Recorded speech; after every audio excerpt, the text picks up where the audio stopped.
নমস্কার সকলকে। আশা করি সকলেই খুব ভালো আছেন। আজকের ব্লগটা আমি এখান থেকেই শুরু করলাম। ওই যে রাস্তার ওই পারে হলো আমার বাবার বাড়ি, আর এই পারে হলো এই সৎসঙ্গ মন্দির।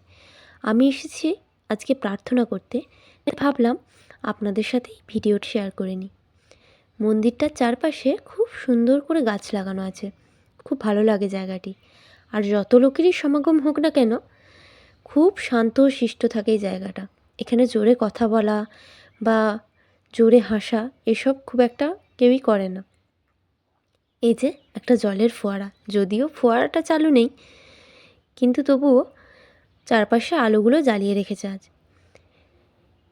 চলুন এবারে নিয়ে যাই প্রার্থনা সবাই। প্রার্থনার প্রায় সময় হয়ে এসেছে, তাই একটু তাড়াহুড়ো করেই মন্দিরের ভেতরে যাচ্ছি। গোটা মন্দিরটাই সাদা আর খুব পরিষ্কার পরিচ্ছন্ন। এই যে এখানেই প্রার্থনা হবে, তাই আগেই আসনে বসে পড়ি, তারপরে আপনাদেরকে মন্দিরটা ঘুরিয়ে দেখাবো। আর এই যে চারপাশে গুরুদেবের বিভিন্ন রকমের ছবি টাঙানো আছে। এখন প্রার্থনার সময় হয়ে গেছে, তো প্রার্থনাটা সেরে নিই। এই যে বাচ্চা বাচ্চা ছেলেগুলো এসেছে, এরাও মাইকের সামনে বসে খুব সুন্দর করে প্রার্থনা করছিল, দেখে সত্যিই খুব ভালো লাগছিল। এইটুকু বাচ্চারাও প্রার্থনা করতে আসে প্রত্যেক দিন সন্ধেবেলায়। গুরুদেবের ঘর থেকে বেরিয়েই একপাশে হলো বড়দার ঘর, তো এখানে প্রণাম করে চলে গেলাম বড় মায়ের কাছে।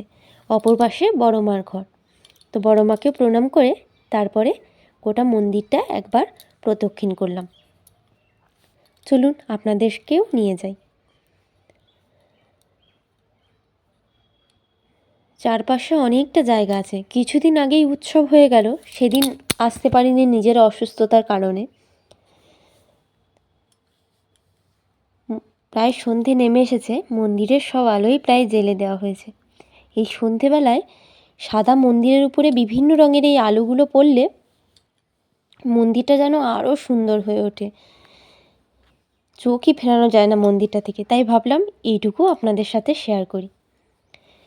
তো মন্দিরে থেকে বেরিয়ে আমরা গেছিলাম রাম মন্দিরে। আমার বাপের বাড়ি থেকে এই সৎসঙ্গ মন্দির যাওয়ার মধ্যখানেই এই রাম মন্দিরটি, ওই পাড়াতেই অবস্থিত। বাইরে একটি বড় হনুমানজির মূর্তি আছে, আর ভেতরে ঢুকেই প্রভু রাম, লক্ষ্মণ আর সীতামাতার মূর্তি। এক পাশে আছে মহাদেব আর অপর পাশে হনুমানজি, আর চারপাশে খুব সুন্দর করে ঝুলন সাজানো আছে। এই মন্দিরে একটু সন্ধে করে আসার কারণ, প্রত্যেক দিনই এখানে হনুমানজির যজ্ঞ হয়। তো যজ্ঞ শেষ হলেই আমরা চলে যাব বাড়ি। তো আশা করি আপনাদের মন্দিরটি ভালো লেগেছে। তো আজকের ব্লগটা এই পর্যন্তই। দেখা হবে কাল নতুন কোনো ব্লগে।